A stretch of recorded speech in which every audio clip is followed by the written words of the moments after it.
السلام علیکم ورحمۃ اللہ وبرکاتہ نحمده ونصلی علی رسولہ الکریم اما بعد فاعوذ باللہ من الشیطان الرجیم من ہمزہ ونفخہ ونفثہ بسم اللہ الرحمن الرحیم رب اشرح لی صدری ویسر لی امری واحلل عقدۃ من لسانی یفقہوا قولی ربی زدنی علما ربی یسر ولا تعسر آمین یا رب العالمین۔ سورۃ البقرہ آیت نمبر 21، سب سے پہلے تفسیر، اس کے بعد لفظی ترجمہ انشاءاللہ تعالی۔ سورۃ البقرہ کی آیت نمبر 20 تک اللہ تعالیٰ نے 3 گروہوں کا ذکر کیا۔ سب سے پہلے مومنین کا، متقین کا ذکر کیا کہ وہی لوگ کامیاب ہیں، پھر کافروں کا ذکر کیا، پھر منافقوں کا ذکر کیا، ان کے بہت ہی خطرناک حالات بیان کیے۔ اب اس کے بعد آیت نمبر 21 اور 22 میں اللہ تعالیٰ تینوں گروہوں کو مخاطب کر کے وہ دعوت پیش کر رہے ہیں جس کے لیے قرآن پاک نازل ہوا۔ تو اللہ تعالیٰ فرماتے ہیں، یا ایھا الناس اعبدوا ربکم الذی خلقکم والذین من قبلکم لعلکم تتقون، کہ اے لوگو اپنے اس رب کی عبادت کرو جس نے تمہیں اور تم سے پہلے کے لوگوں کو پیدا کیا، یہی تمہارا بچاؤ ہے تاکہ تم عذاب سے بچ جاؤ۔ سب کو مخاطب کیا کہ اپنے رب کی عبادت کرو، اس رب کی عبادت کرو جس نے تم کو پالا، جس نے تم کو رزق دیا، روٹی دی، سب کچھ دیا، تندرستی دی۔ سب کے سب اپنے رب کی عبادت کرو۔ تو غور کرنے کی بات ہے کہ یہاں پر اللہ تعالیٰ نے رب کا لفظ اپنے لیے استعمال کیا۔ یہاں اللہ بھی لایا جا سکتا تھا، رحمان بھی لایا جا سکتا تھا، کچھ اور بھی لایا جا سکتا تھا۔ رب یہاں پہ اللہ تعالیٰ نے کیوں کہا؟ رب کا دراصل مطلب یہ ہے کہ روٹی، رزق، پانی، ہوا، سب کچھ دینے والا، سبھی کچھ دینے والا اللہ تعالیٰ کی ذات ہے جو رب ہے، رب العالمین۔ شروع میں پڑھا نا رب العالمین، کہ جس اللہ تعالیٰ نے تمہاری پرورش کی اس کی عبادت کرو، کہ جس نے تم کو بھی پیدا کیا، جو تم سے پہلے قومیں گزر چکی ان کو بھی پیدا کیا، پوری کی پوری دنیا کو مخاطب کر کے فرما دیا الناس، اے سب لوگوں، مسلمانوں کو بھی مخاطب فرمایا، کافروں کو بھی، سب کے سب کو مخاطب کر کے فرمایا کہ میری عبادت کرو۔ تو ہمیں دنیا میں اللہ تعالیٰ نے اپنی عبادت کے لیے ہی بھیجا ہے، مقصد ہی اللہ تعالیٰ کا یہ تھا کہ میری عبادت کریں۔ ایک اور جگہ اللہ تعالیٰ نے فرمایا وَمَا خَلَقْتُ الْجِنَّ وَالْإِنسَ إِلَّا لِيَعْبُدُونَ، ہم نے جنوں اور انسانوں کو اپنی عبادت کے لیے پیدا کیا ہے۔ تو بڑے افسوس کے ساتھ کہنا پڑتا ہے کہ ہم نے اس مقصد کو تو فراموش کر دیا، ہم اس مقصد کو تو بھول چکے۔ ہم نے سمجھ لیا کہ ہم دنیا میں آئے ہیں تو شاید ہمارا کھانا پینا، سونا، عیش و عشرت کرنا، موج مستی کرنا، دنیا کے سارے کام وغیرہ کر کے، چائے کا کپ لے کے ٹی وی کے آگے بیٹھ جانا، ڈرامے دیکھنا، فلمیں دیکھنا،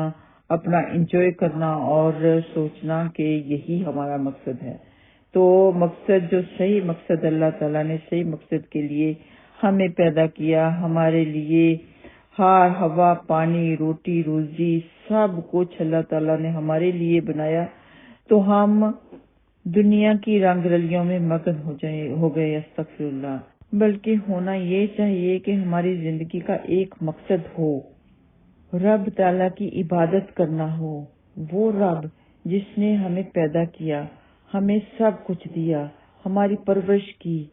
اس کی عبادت کرنا ہی ہمارا صحیح مقصد، اصل مقصد اس کی عبادت کرنا ہی ہونا چاہیے۔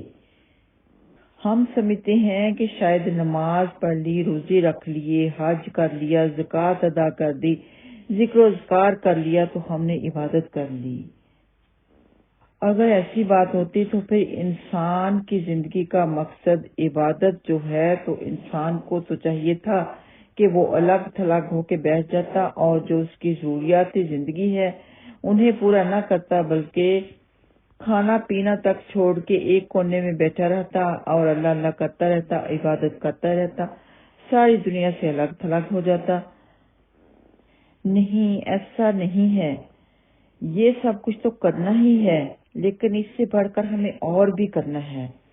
دراصل عبادت جو ہے یہ ایک ایسا لفظ ہے کہ اس کا جو مفہوم ہے وہ بہت ہی وسیع ہے۔ اگر آپ غور کریں تو آپ اپنے ہر عمل کو عبادت بنا سکتی ہیں۔ وہ کیسے بنا سکتی ہیں؟ وہ ایسے کہ جیسے اپنے گھر کے کام کاج وغیرہ کرنے ہیں، ظاہر سی بات ہے ہم گھر کے کام بھی کرتی ہیں، بچوں کا خیال بھی کرتی ہیں، خاوند کا خیال بھی کرنا ہوتا ہے، گھر میں ساس سسر ہیں اور گھر والے سبھی کا خیال کرنا ہوتا ہے۔ تو اس حساب سے تو ہم عبادت پوری کر ہی نہیں پاتے، صرف نماز پڑھ لی، روزے رکھ لیے تو کیا یہ عبادت ہو گئی؟ تو یہ جو سارے کے سارے کام ہیں، ہم اپنے نماز روزے کے ساتھ باقی جو کام ہیں اللہ کی عبادت کے کام ہیں، اس کے ساتھ ساتھ جو گھر کے سارے کام ہیں ہم ان کو بھی اپنی عبادت میں بدل سکتے ہیں۔ جیسے کہ آپ گھر کی صاف ستھرائی کر رہی ہیں تو آپ ذہن میں یہ رکھیں کہ اللہ تعالیٰ کو صفائی بہت پسند ہے، تو صفائی ایمان کا حصہ ہے، تو میں اس لیے صفائی کر رہی ہوں، تو وہ صفائی آپ کی عبادت میں بدل جائے گی، کیونکہ اس میں اللہ آپ نے ایک خالص نیت اللہ تعالیٰ کی رضا چاہی۔ اور آپ کھانا کھا رہی ہیں تو ذہن میں سوچیں کہ اللہ تعالیٰ کا فرمان ہے کہ کلوا من طیبات ما رزقناکم، کہ جو ہم نے حلال چیزیں تمہیں دیں ان سے کھاؤ، تو ہم کھا رہے ہیں، اللہ کی نعمتوں کو ہم کھا بھی رہی ہیں اور شکر بھی ادا کر رہے ہیں، تو آپ کی یہ جو عمل ہے عبادت میں بدل جائے گا۔ کھا بھی رہی ہیں اور عبادت بھی مثال کے طور پہ کر رہی ہیں، گھر پکا کے کھلا رہی ہیں، کھانا سب گھر والوں کو کھلا رہی ہیں، تو اس میں بھی سوچیں کہ کھانا کھلانا ایمان کا حصہ ہے، اس کے بارے میں حدیث بھی ہے، اور کھانا کھلانے والا بہت بڑا درجہ رکھتا ہے، تو اللہ کی رضا کے لیے کھانا بنائیں، سب کو کھلائیں، تو وہ بھی آپ کی عبادت ہو گئی۔ آپ کپڑے پہن رہی ہیں، اچھے عمدہ کپڑے پہن رہی ہیں، تو اس وقت بھی آپ یہ ذہن میں لائیں کہ اللہ تعالیٰ کو زینت پسند ہے، میں اس لیے اختیار کر رہی ہوں، اللہ تعالیٰ کو پسند ہے کہ ہسبینڈ کے لیے بنو سنورو، تو میں اس لیے بھی بن سنور رہی ہوں، تو وہی آپ کا جو عمل ہے وہ عبادت میں بدل جائے گا۔ نبی پاک صلی اللہ علیہ وسلم کا فرمان ہے کہ اللہ تعالیٰ پسند کرتا ہے کہ اپنے بندے کے اوپر اپنی دی ہوئی نعمت کے آثار دیکھے، تو یہ لباس دیکھے نا، ہو گیا آپ کا عبادت، یہ لباس پہننا بھی۔ وہ کام جنہیں ہم سمجھتے ہیں کہ شاید یہ دنیا کے ہی کام ہیں، وہ بھی ہماری عبادت میں شمار ہو سکتے ہیں اگر ہم ہر عمل کرتے وقت اللہ کی رضا سوچ لیں، اللہ کی قدرت سوچ لیں، اللہ کا حکم سوچ لیں۔ عبادت انسان کے اس عمل کو کہا جاتا ہے جو انسان اپنے رب کی بات کو مانتے ہوئے یا اس کی رضامندی کو تلاش کرتے ہوئے وہ عمل کرتے ہیں، تو اس کو ہم عبادت کہتے ہیں۔ تو اس سوچ کے ذریعے ہم اپنے ہر کام کو، ہر اپنے عمل کو عبادت میں شمار کر سکتے ہیں۔ صبح سے لے کے شام تک جو بھی آپ کام کرتی ہیں، سوچیں، دیکھیں کہ یہ کام میں نے کیوں کرنا ہے۔ ہمیشہ اپنے ذہن میں رکھیں کہ یہ کام میں اپنے رب تعالیٰ کی رضا کے لیے، اپنے رب تعالیٰ کے لیے کر رہی ہوں،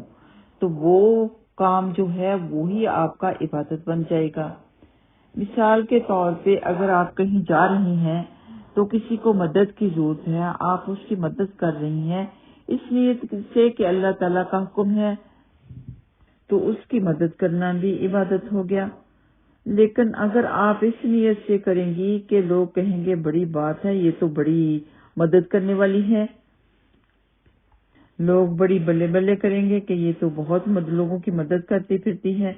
تو لوگوں کی بلے بلے بٹورنے کے لیے اگر آپ ایسا عمل کریں گی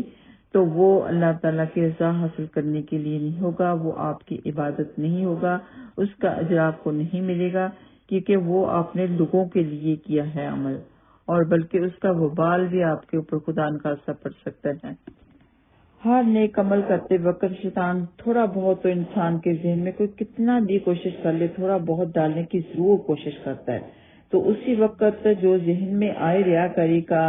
خیال، تو اسی وقت اس خیال کو جھٹک دیں اور اعوذ باللہ من الشیطان الرجیم پڑھنی شروع کر دیں، تو انشاءاللہ تعالی آپ ذہن میں برا سمجھیں گی اب اپنے ذہن کے اوپر اپنے جو اندر فیلنگ آتی ہے اس کے اوپر انسان کا زور تو نہیں چلتا، لیکن اس کو برا بھی سمجھے اور اعوذ باللہ من الشیطان الرجیم بھی پڑھے تو وہ ذہن سے بات نکل جائے گی، ریاکاری والی جو بات ذہن میں آئے گی وہ انشاءاللہ تعالی نکل جائے گی اگر آپ کوشش کریں گی تو۔ اور جب کہ یہ ذہن میں آئے تو دوبارہ سے آپ کے ذہن میں فوراً اسی وقت آنا چاہیے کہ نہیں، یہ تو اللہ تعالیٰ کی رضا کے لیے ہے یہ کام۔ جب آپ ہر کام میں اپنے ذہن کو بنائیں گی کہ میرے رب کو یہ کام پسند ہے، میرا رب یہ چاہتا ہے، تو پھر آپ کا اٹھنا بیٹھنا، کھانا پینا، اوڑھنا چڑھنا پھرنا ہر چیز عبادت میں شمار ہونے لگے گی، اور یقیناً آپ اپنی زندگی کو با مقصد بنا سکتی ہیں۔ جس مقصد کے لیے اللہ تعالیٰ نے آپ کو پیدا کیا ہے آپ اس مقصد کو پورا کر سکتی ہیں۔ پوری کی پوری زندگی آپ کی عبادت میں انشاءاللہ تعالیٰ گزر سکتی ہے۔ عبادت صرف اور صرف ہم نے اللہ تعالیٰ کی ہی کرنی ہے۔ اللہ تعالیٰ کی رضا حاصل کرنے کے لیے ہر کام کرنا ہے۔ اللہ تعالیٰ کے ساتھ کسی اور کو شریک نہیں کرنا۔ کوئی بھی کام آپ کر رہی ہیں اس میں صرف اور صرف اللہ تعالیٰ کی رضامندی کو ملحوظ خاطر رکھنا ہے۔ ہم نے یہ مت کہیں کہ لوگ یہ کہیں گے، بلکہ یہ کہیں کہ میرا رب یہ چاہتا ہے، میرا رب یہ کہتا ہے۔ اگر آپ نماز پڑھتی ہیں تو اس وقت اگر آپ کے ذہن میں یہ چیز آ گئی کہ لوگ کیا کہیں گے کہ ماشاءاللہ بڑی یہ تو نیک ہے، بڑی بات ہے کہ سارے کام چھوڑ کے دیکھو نماز پڑھنے کھڑی ہوگی، کتنی نماز کی پابند ہے، کتنی نمازی ہے، تو یہ نماز پڑھنا بھی عبادت میں شمار نہیں ہوگی، بلکہ یہ ریاکاری ہو جائے گی اور اللہ کی ناراضگی بن سکتی ہے خدا نخواستہ۔ تو خدا نخواستہ ایسی بات ذہن میں آ جاتی ہے تو اس وقت اس ذہن کو برا منائیں کہ یہ بری بات ہے جو ذہن میں آ گئی، اس بات کو چھٹک دیں اور سوچیں کہ یہ صرف اور صرف اللہ تعالیٰ کی رضا کے لیے میں پڑھ رہی ہوں، پھر بھی اعوذ باللہ من الشیطان الرجیم ضرور پڑھیں۔ اس بات کا یہ جو اعوذ باللہ من الشیطان الرجیم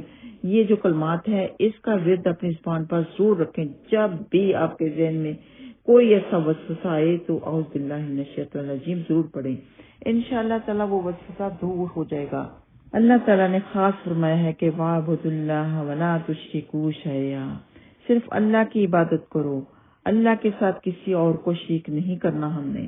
جو کام بھی ہم نے کرنا ہے خالصتاً اللہ تعالیٰ کی رضا حاصل کرنے کے لیے کرنا ہے، اللہ تعالیٰ کے لیے کرنا ہے، سجدہ کرنا ہے، جھکنا ہے، کچھ بھی مانگنا ہے اللہ تعالیٰ سے مانگنا ہے، اللہ تعالیٰ کے آگے سجدہ کرنا ہے، جھکنا بھی اللہ تعالیٰ کے آگے ہے، کسی کے آگے تعظیماً سجدہ بھی جائز نہیں ہے۔ اللہ تعالیٰ کے ساتھ کسی اور کو شریک نہیں کرنا، صرف اور صرف رب تعالیٰ کی رضامندی کو تلاش کرنا ہے۔ اللہ تعالیٰ کے نبی پاک صلی اللہ علیہ وسلم کا فرمان ہے، آپ نے فرمایا معاذ کیا جانتے ہو کہ اللہ تعالیٰ کا اس کے بندوں پر کیا حق ہے؟ حضرت معاذ رضی اللہ تعالیٰ عنہ فرمانے لگے اللہ اور اس کے رسول بہتر جانتے ہیں۔ فرمایا یہ کہ وہ اس کی عبادت کرے اور اس کے ساتھ کسی اور کو شریک نہ بنائے۔ یہ صحیح بخاری میں موجود ہے۔ پھر اسی آیت کے آخر میں اللہ تعالیٰ فرماتے ہیں لعلکم تتقون، تاکہ تم سب بچ جاؤ، یعنی دنیا میں گمراہی اور آخرت میں عذاب سے نجات پانے کی امید تمہارے لیے صرف اسی صورت میں ہو سکتی ہے کہ توحید کو اختیار کرو اور شرک سے بچ جاؤ۔ لفظی ترجمے کی طرف آتے ہیں انشاءاللہ تعالی۔ یا ایھا الناس، اے لوگو، اعبدوا، تم سب عبادت کرو، ربکم، اپنے رب کی، الذی، وہ پاک ذات جس نے، خلقکم، پیدا کیا تم کو، والذین، اور ان کو بھی جو، من قبلکم، تم سے پہلے تھے، لعلکم، تاکہ تم سب، تتقون، بچ جاؤ، عذاب سے بچ جاؤ۔ وآخر الدعوانا ان الحمدللہ رب العالمین۔ السلام علیکم ورحمۃ اللہ وبرکاتہ۔